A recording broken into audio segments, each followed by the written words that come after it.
بزرگوں کی باتیں پھر بزرگوں کی باتیں ہی ہوتی ہیں. وہ کہتے ہیں نا بڑے لوگوں کی بڑی باتیں. تو ماشاءاللہ اللہ سائیں صاحب کو عمر خضر صحت و عافیت کے ساتھ عطا فرمائے. یہ اسی طرح پڑھتے رہیں اور ہم بھی اسی طرح ہی سنتے رہیں. اللہ دل تو کرتا ہے کہ آج نا سائیں اور ہی پڑھیں. اصل میں دونوں کا اپنا اپنا مزہ ہے. ٹھیک ہے جی، ایک کھیر ہے ایک حلوہ ہے. حضرت سلطان باہو ایک اپنی کیفیت رکھتے ہیں اور عارف کھڑی اپنی کیفیت رکھتے ہیں. تو دونوں کا اپنا اپنا رنگ ہے.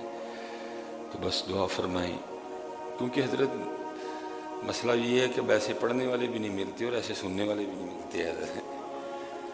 پھر جب پڑھنے والا بھی کو ہو اور پھر آگے کو سننے والا بھی بیٹھا ہو پھر رنگ وکھرا ہی ہوتا ہے. پھر دل تھا کچھ، مجھے اس بات کا بھی احساس ہوتا ہے کہ کچھ عمر کے بھی تقاضے ہیں. تو ڈر آتا ہے کہ چلو کچھ اس طرح کا معاملہ نہ بنے کہ اگلے بندے کی آزمائش ہو جائے. تو باقی میرا دل کر رہا تھا کہ آج سائیں جی پڑھی ہو پھر آج میاں صاحب نے حضرت، کیونکہ جیسے جیسے شعر چلتے ہیں نا ساتھ ساتھ پھر چلتا ہے کہ فضل تیرے تے مان کریمہ اور نہ کوئی. اور یاد رکھنا حضرت جی، بات بنتی بھی تب بھی ہے جب بندہ یہاں پہنچتا ہے. حضرت جی، یہ جو مان ہوتے ہیں نا سجے کھبے کی، جتنی دیر یہ ختم نہیں نہ ہوتی اتنی دیر بات بھی نہیں بنتی ہے. بات بنتی تب ہے جب بندہ یہاں پہنچتا ہے. حضرت جی، میں نے عید والے دن بھی بات سنائی، چلو میں آج پھر دہرائے دیتا ہوں. اللہ عمل کی توفیق عطا فرمائے. لکھا ہارون الرشید کا دور تھا اور بغداد میں نا قتل ہو گیا. قتل ذرا تھوڑے تگڑے بندے کا ہوا، اس لیے سپاہ فوراً حرکت میں آئی. اور میں نے پڑھا کہ 20 گرفتاریاں ہوئی. 20 بندے نا شک کی بنا پہ گرفتار کر لیے گئے. 19 بندے تو وہ تھے جو بغداد شریف کے رہنے والے تھے اور ایک ان میں نا مسافر بھی پکڑا گیا. ٹوٹل 20 بندے پکڑ کے قید میں ڈال دیے گئے.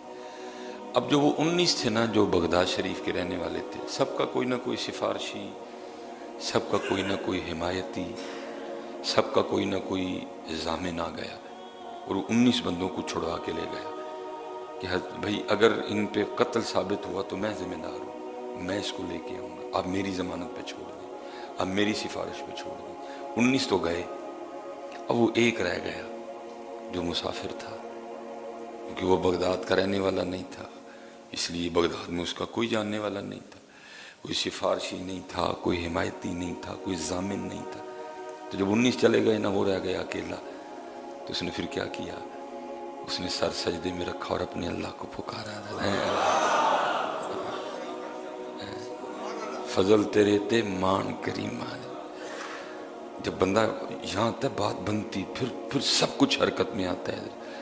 ابھی ہم نہیں، میں اوتھے اودی جیب تے بھی آسرا رکھیا ہے، میں نے ادھر بھی رکھا ہوا. اس لیے جس دن حضرت جی میں نے حکیم صاحب رحمۃ اللہ تعالی علیہ کو دیکھا، مثلا کو بندہ آ گیا نا ادھر جی وہ فلانے بندے نال کام ہے تے آپ ذرا ان کو وہ ہائے ہائے فضل تیرے تے مان کریمہ. آپ نے فرمانا بھائی جی پھر بندے نہیں آکھنا ہے، انہوں آکھنا ہے جدے اختیار چودہ دل لے ہیں. وہی لگائی تھی نا لوگوں نے، انہوں نے لگائی تھی وہاں، انہوں نے انہیں جانا انہیں مانا، انہوں نے لگائی تھی. میں نے دیکھا تھا، آپ نہیں، بہت کم تھا کہ اب آپ کبھی کسی کو کہتے تھے. اب یہی فرمایا کرتے تھے بھائی جی انہوں آکھنے ہیں جدے اختیار چودہ دل لے، انہوں آکھنے ہیں. وہ اس نے سر سجدے میں رکھا اور نہ اس نے رونا شروع کر دیا. یا اللہ، نہ کوئی ضامن ہے، نہ کوئی سفارشی ہے، نہ کوئی حمایتی ہے. قتل میں نے کیا نہیں، مسافر ہوں. کسی کے پاس سفارشی بھی تھا، کسی کے پاس حمایتی بھی تھا، کسی کے پاس ضامن بھی تھا. میرا تو جو کچھ ہے تو ہی ہے، میرا حمایتی بھی تو ہے، میرا سفارشی بھی تو ہے، میرا ضامن بھی تو ہے. اپنے بندے پہ کرم کر. دیکھو پھر حضرت جی ہوتا کیا ہے. وَمَن يَتَوَكَّلْ عَلَى اللَّهِ فَهُوَ حَسْبُهُ. اللہ فرماتے ہیں اور جو اللہ پہ توکل کرے گا پھر اللہ اس کے لیے کافی ہے.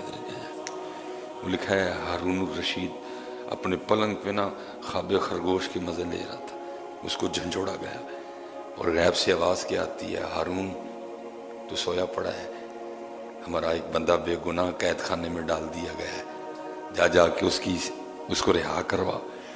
ہارون اٹھا اور بھاگا، دیکھتا کیا ہے کہ بندہ ہے سر سجدے میں رکھ کے رو رہا ہے، یا اللہ حمایتی بھی کوئی نہیں، یا اللہ سفارشی بھی کوئی نہیں، یا اللہ میرا ضامن بھی کوئی نہیں، میرا حمایتی بھی تو، میرا سفارشی بھی تو، میرا ضامن بھی تو ہے۔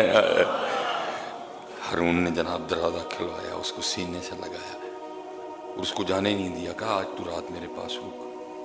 اور لکھا ہے صبح ہارون نے اعلان کروایا بغداد میں، آپ نے فرمایا جس بندے نے